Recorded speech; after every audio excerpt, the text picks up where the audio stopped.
भिन्न। इस वीडियो में हम देखेंगे भिन्न की अवधारणा को तरह तरह से दर्शाना सिखाना। भिन्न को पहले चित्रों में और फिर संख्याओं में दर्शाना, अंश और हर को दर्शाना, समान हर वाले भिन्नों की तुलना करना, समतुल्य भिन्नों को पहचानना। चलिए अब इसे विस्तार में समझते हैं। भिन्न की अवधारणा को बच्चों को मूर्त रूप में समझना बहुत आवश्यक होता है। यदि आपको कभी अपनी कोई मनपसंद चीज को अपने दोस्त के साथ आधा आधा बांटना पड़ा हो, तो आप भिन्न को अपने जीवन में प्रयोग कर चुके हैं, क्योंकि भिन्न किसी वस्तु के छोटे हिस्से को दर्शाता है। जब हम भिन्न के बारे में सीखना आरंभ करते हैं, तो हमें चित्र बनाकर समझने में आसानी होती है। तो चलिए हम सबसे पहले एक गोलाकार आकृति या वृत्त बनाते हैं। यह वृत्त अभी पूरा है, जैसे मान लीजिए एक पूरी रोटी। यदि हम इस वृत्त को या रोटी को 4 भागों में बांट दें, तो हर छोटे भाग को हम उस पूरे वृत्त का भिन्न कहेंगे। अब क्योंकि यह गणित है, आर्ट नहीं है, तो हम केवल चित्रों से अपनी बात नहीं समझा सकते। हमें भिन्न को गणित की भाषा में दर्शाना सीखना पड़ेगा। भिन्न को दर्शाने के लिए हमें एक की जगह 2 संख्याओं का प्रयोग करना पड़ता है।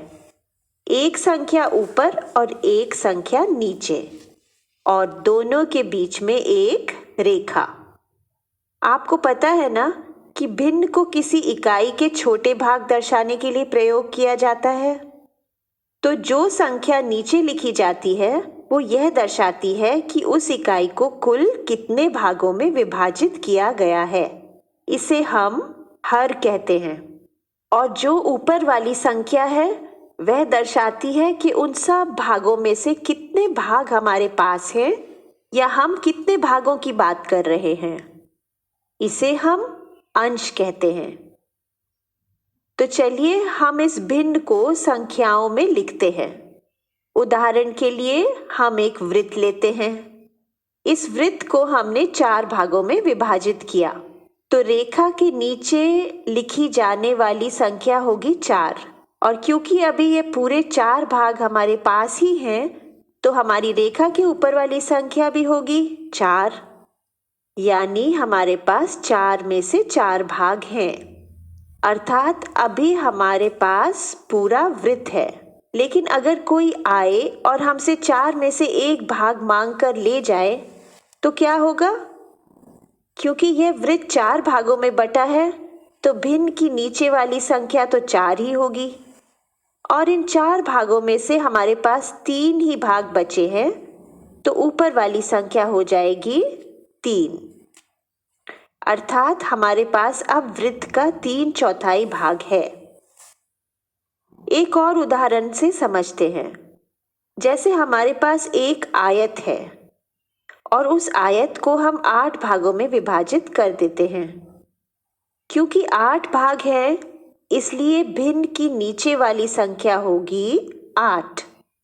और उन 8 भागों में से यदि 3 भाग दे दिए जाएं, तो उसकी भिन्न बनेगी 3/8। ठीक है। एक बात भिन्न में बहुत जरूरी होती है कि भिन्न के सभी भाग बराबर होने चाहिए। ऐसे नहीं जैसे बंदर मामा ने रोटी को बिल्लियों के बीच आधा आधा बांटा था। आइए कुछ और उदाहरणों से समझते हैं कि कैसे भिन्न किसी आकृति का छोटा भाग दर्शाते हैं। इस आयत में 3 भाग हैं। 3 में से 2 भाग रंगे हुए हैं, यानी 2/3 भाग रंगे हुए हैं। यह वृत्त 12 भागों में विभाजित है, और इसके 7 भाग रंगे हुए हैं, यानी 7/12 भाग रंगे हुए हैं। और इस षटकोण के 6 भाग हैं, जिसमें से 5 भाग रंगे हुए हैं, यानी 5/6 भाग रंगे हुए हैं। तो आप समझ गए ना कि कैसे हम भिन्न द्वारा किसी आकृति के छोटे भागों को दर्शा सकते हैं। परंतु भिन्न को हम और चीजों के भाग दर्शाने के लिए भी प्रयोग कर सकते हैं। जैसे जैसे हमारे घर के पालतू जानवर। मान लीजिए आपके घर में 8 पालतू जानवर हैं, जिनमें से 5 मुर्गियां, 2 बकरियां और 1 गाय है। तो हम कह सकते हैं कि आपके घर के जानवरों में 5/8 मुर्गियां हैं, 2/8 बकरियां और 1/8 गाय है। ओहो, ये घर है या तबेला? तो ठीक है, भिन्न को हम किसी चीज के छोटे छोटे हिस्से दर्शाने के लिए या इकाइयों के छोटे छोटे भाग दिखाने के लिए प्रयोग कर सकते हैं। परंतु क्या हम भिन्न को उन चीजों के लिए भी प्रयोग कर सकते हैं जो प्रत्यक्ष दिखाई नहीं देती? जैसे हमारा परीक्षा पत्र। मान लीजिए आपने गणित की परीक्षा ली है और परीक्षा के 10 प्रश्नों में से आपके 5 प्रश्न सही है, यानी आधे प्रश्न सही है और आधे गलत। मतलब आपके 5/10 अंक आए हैं। भिन्न के साथ और क्या क्या किया जा सकता है, ये भी जानना जरूरी है। सबसे पहले भिन्नों की हम आपस में तुलना करना सीखते हैं। तुलना करना मतलब यह देखना कि एक भिन्न दूसरे भिन्न से बड़ी है, छोटी है या बराबर है। यह करने के लिए भी हम पहले चित्र बनाकर देखेंगे। उदाहरण के लिए बताओ, कौन सी भिन्न बड़ी है, 3/8 या 5/8? चलिए हम चित्र बनाकर देखते हैं। हम 2 आयत के आकार के चित्र बनाते हैं और उन्हें 8 भागों में विभाजित करते हैं। 8 भाग हैं तो हर भाग पूरे आयत का 8वां हिस्सा होगा ना। अब हम पहले आयत के 3 भाग रंग देते हैं या 3/8 भाग रंग देते हैं और दूसरे आयत के 5 भाग रंग देते हैं या 5/8 भाग रंग देते हैं। चित्र बना लेने से ये साफ साफ दिख जाता है कि 5/8 3/8 से अधिक है, क्योंकि उसका अधिक भाग रंगा हुआ है। अर्थात यदि 2 भिन्नों के हर समान हो तो बड़े अंश वाली भिन्न बड़ी होती है। अब एक और चीज देखते हैं। फिर से 2 एक जैसे आयत बनाते हैं और एक को 2 भागों में बांटते हैं और दूसरे को 4 भागों में। पहले आयत का 1 भाग रंगते हैं और दूसरे आयत के 2 भाग। पहले आयत की भिन्न हुई 1/2 और दूसरे आयत की भिन्न हुई 2/4।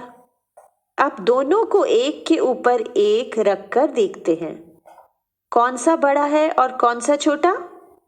अरे, ये तो दोनों ही बराबर निकले। 2 अलग अलग हर और अंश वाली भिन्न और दोनों का मान एक ही। ऐसा हो सकता है और ऐसी भिन्नों को समतुल्य भिन्न कहते हैं। उदाहरण के लिए 3/6 और 1/2, 5/10 और 1/2 या 4/16 और 1/4। अच्छा, अब देखते हैं कि भिन्नों के साथ हम और क्या क्या कर सकते हैं। हम भिन्नों को जोड़ और घटा भी सकते हैं। अभी तो हम केवल ऐसी भिन्नों को ही जोड़ना सीखेंगे जिनकी हर एक सी ही हो, जैसे 1/4 और 2/4। अब फिर से हम इन्हें समझने के लिए चित्रों का प्रयोग करेंगे। दोनों आयतों के चित्र में इन भिन्नों को देखकर ही हम बता देंगे कि इनका जोड़ क्या होगा। यह आयत भी 4 भागों में विभाजित है, तो उत्तर में 4 भाग ही होंगे। हम बस पहले आयत का 1/4 भाग लेंगे और दूसरे आयत का 2/4 भाग लेंगे और उन्हें जोड़ देंगे। ऐसे बस हो गया ना। 1/4 जमा 2/4 बराबर 3/4। एक और उदाहरण लेते हैं। इस बार हम 5/8 और 3/8 से जोड़ करते हैं। हम कोई भी आकार ले सकते हैं। चलिए इस बार हम वृत्त लेते हैं। तो हमारे पास 5/8 यहाँ है और 3/8 वहाँ है। पिछली बार की तरह हम दोनों आकारों के रंगे हुए भाग जोड़ देंगे। तो हमने 5 लिया और उसे 3 से जोड़ दिया। अरे वाह, ये तो 8 भाग भर गए। यानी 5/8 जमा 3/8 बराबर 8/8, यानी पूरा एक वृत्त।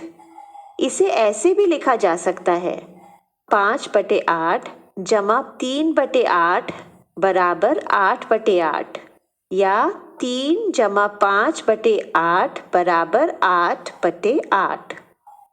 अभी हमने उदाहरणों में जिन भिन्नों को जोड़ा है उन सब की हर समान है, अर्थात दोनों भिन्नों में कुल किए गए हिस्सों की संख्या बराबर है। चलिए एक आयत का चित्र बनाकर देखते हैं। इस आयत के 4 भाग हैं, यानी इसकी भिन्न है 4/4। अब यदि हम इस भिन्न में से इसका एक भाग किसी को दे देते हैं तो हमारे पास क्या बचेगा? हमारे पास इसके बाकी के 3 हिस्से बचेंगे। 4/4 माइनस 1/4 बराबर 3/4, या 4 माइनस 1/4 बराबर 3/4।